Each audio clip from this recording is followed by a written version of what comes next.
دوایەوەی سەرۆکاتی ئەنجومەنی وەزیرانی هەرێم بانگێشتی لایەنەکانی کرد بۆ کۆبوونەوە و گفتوگۆ لەسەر قەیرانەکانی هەرێم.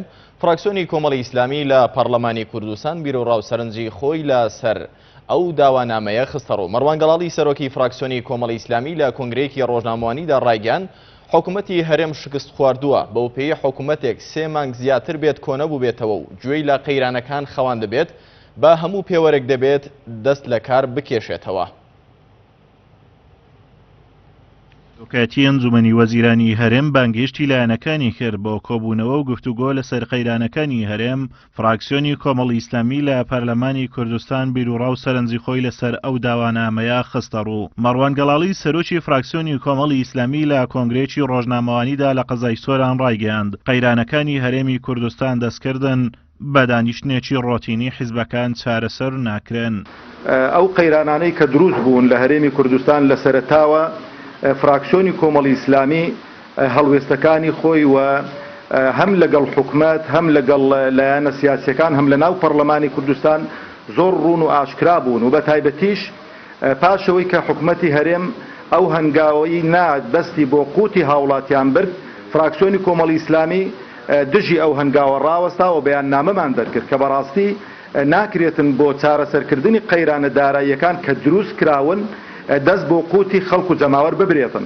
ئێمە تەماشەمان کردو بەڕاستی ئەو قەیرانانەی کە دروست کراون لە هەرێمی کوردستان قەیرانانێکن دەستکردن، یعنی کە ئەو قەیرانانە دەستکردن قەناعەتم وایە بە دانیشتنێکی ڕۆتینی چارەسەر ناکرێتن.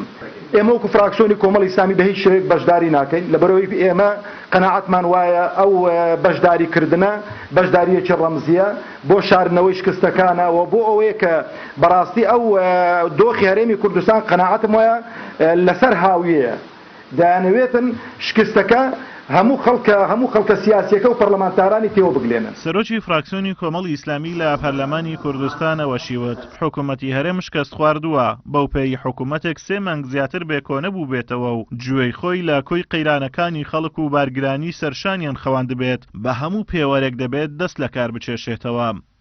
و ئەو هەڵوێستەی حکوومەتی هەرێمیش بەداخەوە کە حکوومەتێکە شکست خواردووە، حکوومەتێکە 3 مانگ زیاترە دانیشتنی خۆی نەکردووە بۆ قسەکردن لەسەر ئەو هەموو قەیرانانەی کە لە هەرێمی کوردستان داهەن.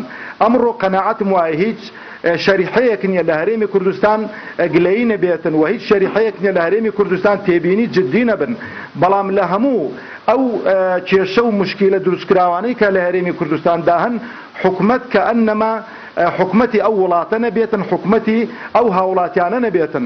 قەناعەتم وایە ئەو حکومەتەی ئێمە ئەگەر حکومەتی هەر وڵاتێکی دیکە بایە لە مێژ بوو دەستی لە کار کێشا بووەوە و لە مێژ بوو ئیستیقالەی کردبوو، هەرچەندە پەرلەمان نەماوە ئیقالەی پێ بکاتن. سەرۆکی فراکسیۆنی کۆمەڵ لە پەرلەمان ڕوونیشی کردەوە ئەم هەڵوێستەی ئەنجومەنی وەزیران سەبارەت بە بانگێشتی لایەنەکان بۆ کۆبوونەوە جددی نییە. ئەگەر پارتی دەیەوێت دۆخی هەرێم ئاسایی بکاتەوە، یەکەم شت دەبێت پەرلەمان کارا بکاتەوە و ئەرچی چاودێری حکوومەت مشۆر خواردنی خەڵک بە دەستگای شەرعی یاسایی خۆی بسپێرێتەوە کە پەرلەمانە.